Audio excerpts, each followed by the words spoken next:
y precisamente es por eso que el gobierno del presidente Pedro Castillo y la persona del presidente Pedro Castillo van a ser, y va a ser Pedro Castillo, el presidente más atacado de toda la historia del Perú, el más atacado mediáticamente. Día a día, hora a hora, van a atacarlo hasta por el sombrero que él usaba, que era propio de su comunidad, de Cajamarca.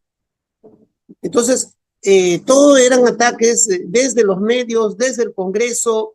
Esto se vio agravado porque el presidente Pedro Castillo no se dio, digamos, dinero estatal para publicidad en los grandes medios, comenzó a cobrar las deudas tributarias a las grandes transnacionales, planteó la renegociación de contratos. Entonces, eso generó que la aceleración de la caída y que ya Estados Unidos, a través de su embajada y de su embajadora Lisa Kena, determinaran que Pedro Castillo tenía que caer. Más aún cuando se cumplían 30 años de vigencia de la Constitución de 1993, la Constitución de Fujimori, donde se establecieron contratos ley para la explotación de nuestros recursos naturales. Pedro Castillo no era el idóneo para negociarlos, y por eso coincido de que en el caso de Pedro Castillo se da un caso más de lawfare.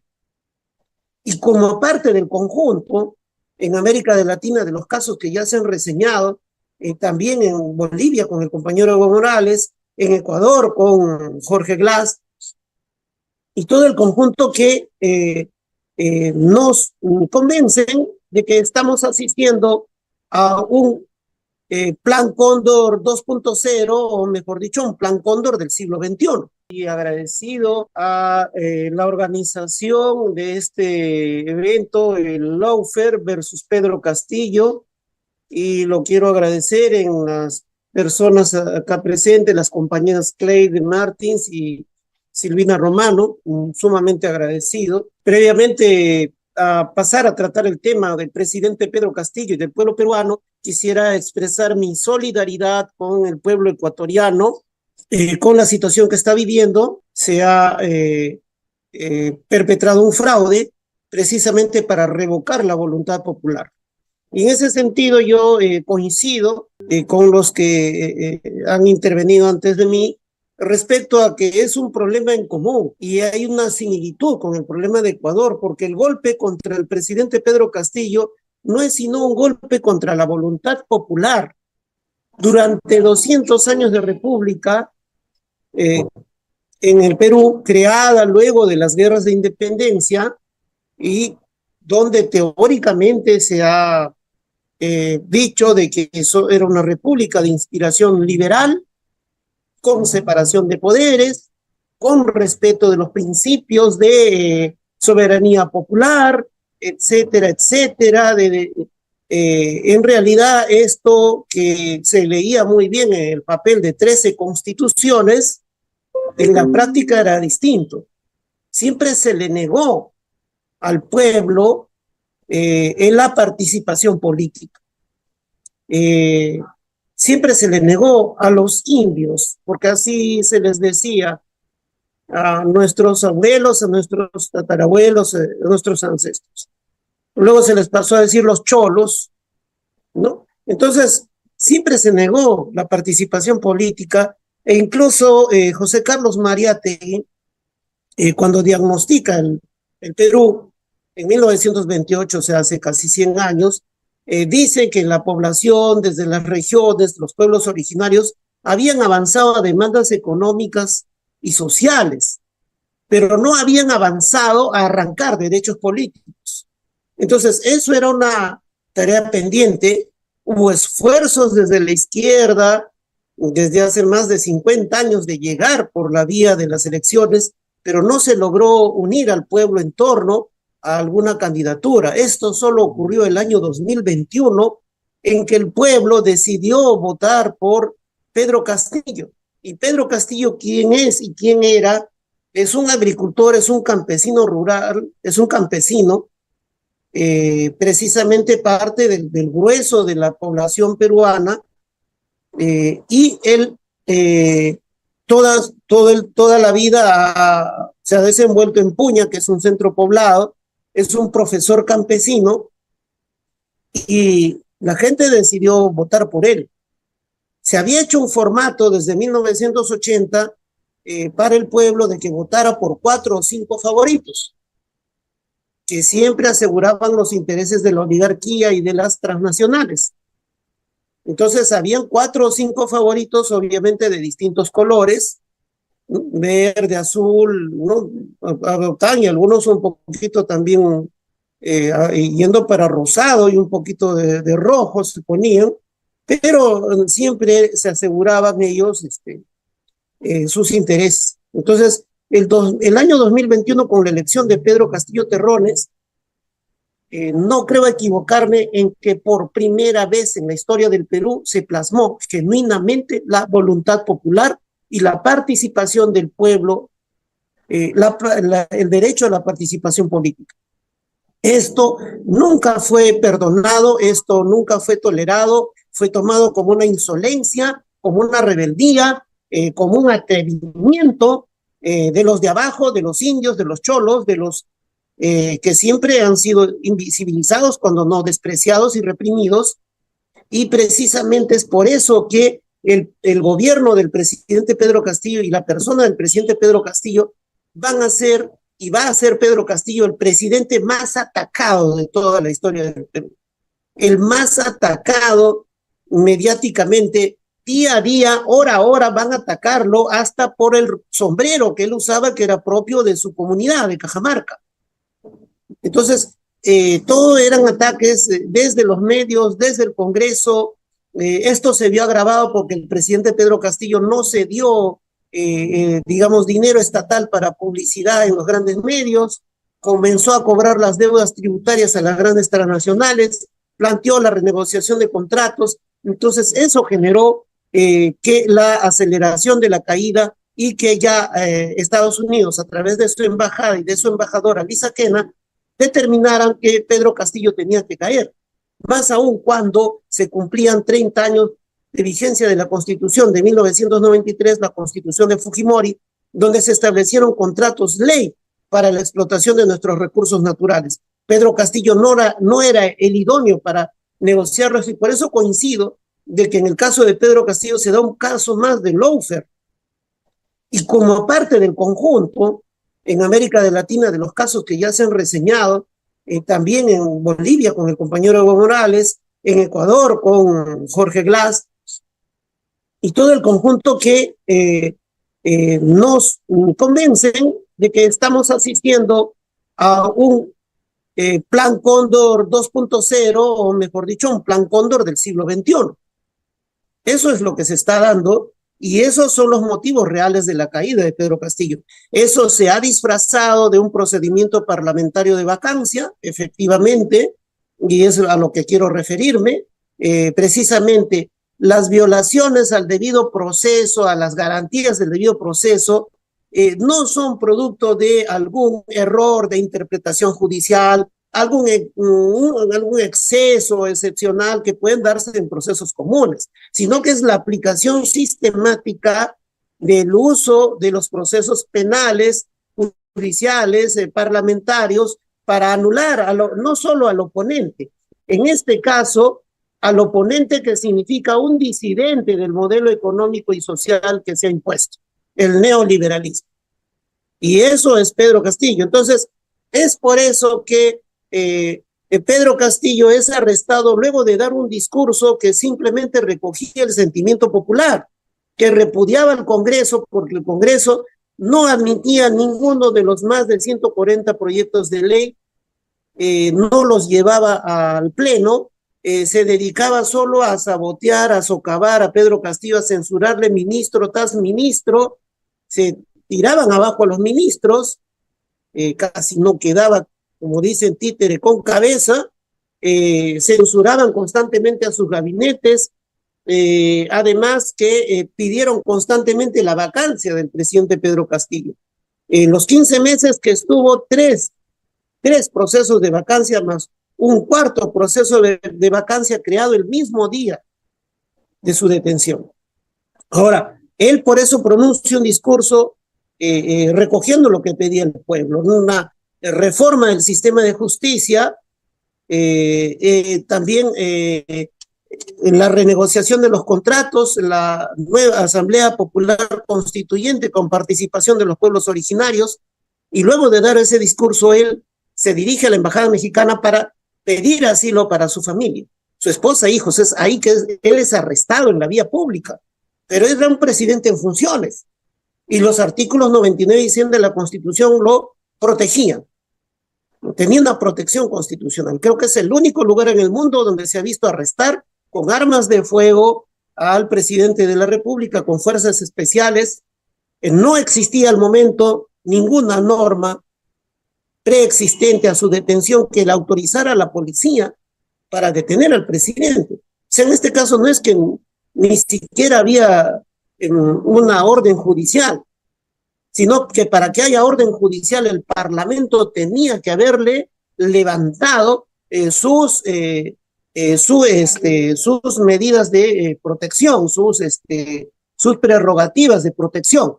Entonces, eso es lo que se da. Entonces, consideremos que a partir del arresto totalmente ilegítimo, ilegal del presidente Pedro Castillo, se produjo la ruptura del Estado de Derecho en el Perú.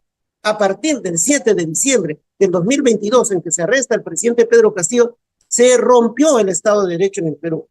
Y se acabó la independencia de poderes, porque Pedro Castillo, ni siquiera para disimularlo, fue conducido al Congreso para que se defienda. O sea, mientras lo tenían arrestado y lo llevaron a un cuartel policial, en el Congreso de inmediato improvisaron un procedimiento de vacancia que no tenía moción.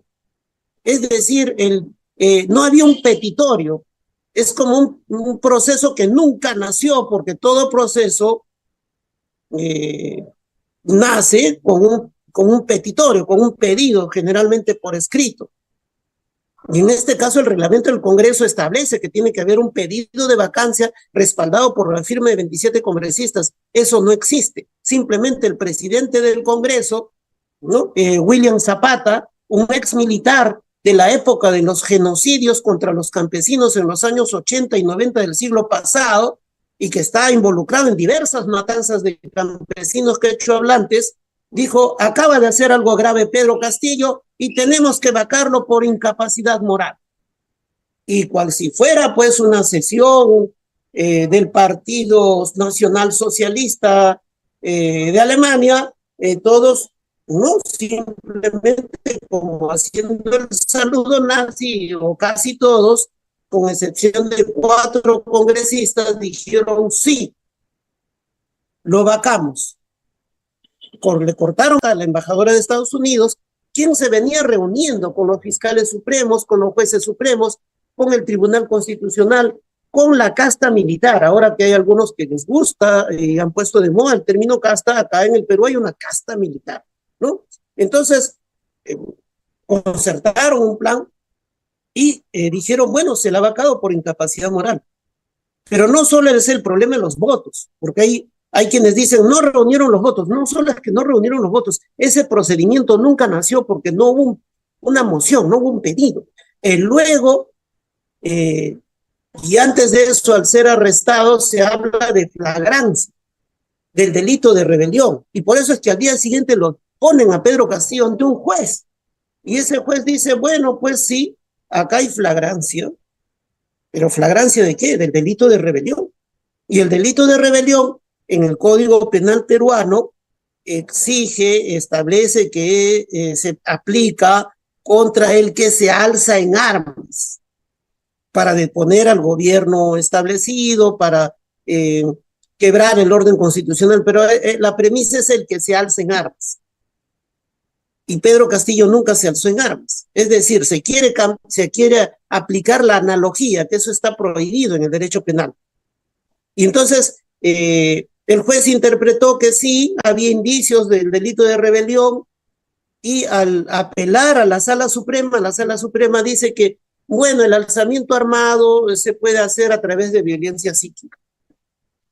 Es decir, el delito de rebelión, que consistiría en un alzamiento armado, se puede hacer sin armas. O sea, la ilógica, la estrambótica, totalmente tirada de los cabellos, afirmación de que se puede llevar a cabo un alzamiento armado sin armas. Se puede preparar limonada sin limón, se puede preparar naranjada sin naranja, etcétera, etcétera. No, o sea, es a ese, digamos, a ese extremo se ha llevado, digamos, el hecho de que el Poder Judicial está controlado y está involucrado en este golpe de Estado, en este lawfare así descarado. Entonces, en base a ese criterio se le impone prisión preventiva, con criterios además antojadizos, además de esta interpretación forzada del tipo penal de rebelión, de que él no tiene arraigo domiciliario, porque al haber sido, él vivía en el Palacio de Gobierno y al haber sido vacado ya no tiene domicilio, pese a que él vivió toda su vida, más de 50 años en su comunidad de Puña, y eso está acreditado. Bueno, también tampoco tiene arraigo laboral porque al haber sido vacado ya no tiene trabajo como presidente, pero él es un profesor nombrado que ha pedido licencia solo para asumir el cargo, o sea, sí tiene arraigo laboral. Y todo eso se ha impuesto y lo han llevado ahora a juicio. El presidente Pedro Castillo ha adoptado una actitud de ruptura, de rebeldía contra estos jueces y contra el sistema judicial, y lo ha dicho con justeza de que es una farsa, una pantomima, porque esos jueces debieron verificar que se le debía llevar previamente a un antejuicio político ante el Congreso, y eso no se ha cumplido.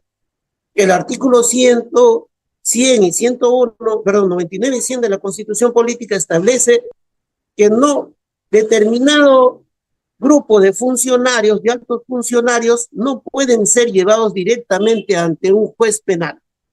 Previamente el Congreso tiene que resolver su situación, es decir, hacerle un prejuicio o un antejuicio, o también le llaman el juicio político, y eso nunca se hizo con Pedro Castillo. O sea, además de toda esta de todo este holocausto parlamentario que hicieron con la vacancia, tampoco le hicieron el antejuicio, no le dieron la oportunidad ni siquiera para teatralizar de que le hicieron un antejuicio. Entonces han quebrantado la Constitución y todo lo demás, por lo que representa Pedro Castillo. Entonces ahora está en un juicio donde él no reconoce ninguna autoridad a los jueces. Además, una de las juezas, Norma Carvajal, ya ha opinado en 40 incidentes, ha opinado contra Pedro Castillo. En diversas ocasiones se ha pedido que se varíe esa prisión preventiva y la consigna es no. La consigna es que Pedro Castillo no debe salir, porque la salida de Pedro Castillo implica, digamos que se les cae todo este régimen que han implementado. Implica obviamente de que el pueblo se puede desbordar para imponer lo que se le ha revocado la voluntad popular, es decir, lo que no pudieron ganar en las urnas, lo han ganado a través de este lawfare, a través de esta vacancia fraudulenta, a través de este golpe de Estado disfrazado de proceso penal. Y es por eso que en Ecuador se han adelantado. No le permitamos pasar a la segunda vuelta o ganar en las urnas, porque va a ocurrir lo mismo. O sea, no los dejemos llegar a Palacio de Gobierno. Esa parece que es la directiva ahora.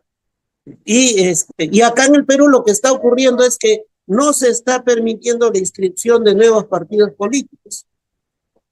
Entonces, quieren asegurarse todo para el 2026.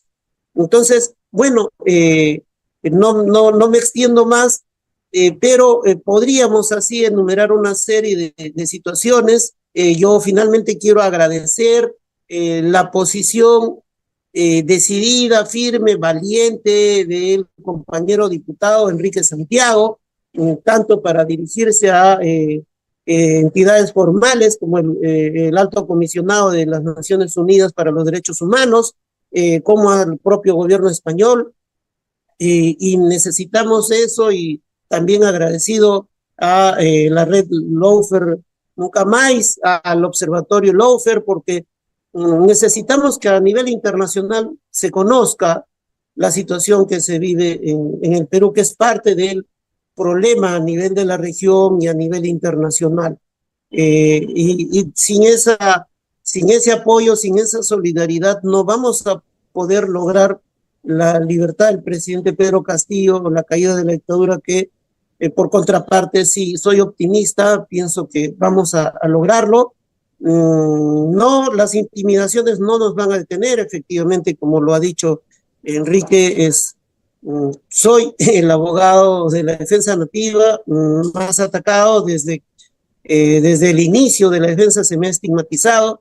Han aprovechado una detención cuando fui estudiante por parte de la dictadura de Fujimori para desacreditarme, ¿no? En una circunstancia en que fui, digamos, se resolvió mi situación jurídica y se estableció que yo no tenía ningún vínculo con el terrorismo, pero eso lo usan mediáticamente día a día, ¿no? Y intimidación con seguimientos, con vigilancia, y últimamente pudieron filmarlo algunos compañeros, pero eso no nos va a detener. Creo que estamos retados por la situación y acá estamos decididos a luchar por la libertad del presidente Pedro Castillo y por liberar al Perú, al pueblo peruano, de esta dictadura genocida que ya ha cobrado más de 80 víctimas mortales porque aplican ellos una estrategia de violación sistemática de derechos humanos.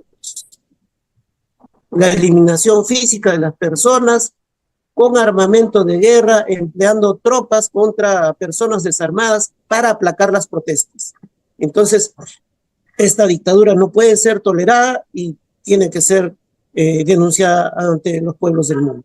Muy agradecido y muy agradecido nuevamente. Muchas gracias a vos, Wilfredo. La verdad que muy clara la exposición. Quería solamente remarcar algo, que lo del delito de rebelión ya fue utilizado también en Ecuador. Recuerden, contra Virgilio Hernández, por ejemplo, también se lo culpaba de esto cuando no, el propio Código Penal también en Ecuador avisa de que tiene que ser un levantamiento en armas. No había habido levantamiento en armas en absoluto. Entonces, lo que vemos, doy ese ejemplo nada más para ver las continuidades que hay en la persecución política por la vía judicial contra la política progresista en América Latina. Es decir, no son casos aislados. Es un modus operandi que se va repitiendo, lo vemos, entonces, ¿qué hacemos frente a eso? También nos juntamos para esto. Qué bueno todo lo que habló Enrique, lo que se está haciendo, Cleide. ¿Qué hacemos frente a esto? Y anoto algo más también para otra próxima charla. El ataque contra los abogados es fundamental. Cómo se ataca a los abogados de las víctimas también. Entonces, mucho por hacer, y ese es el mensaje que queremos dejar desde el observatorio es, por un lado, esta denuncia, por un lado, ¿cómo se dice esto?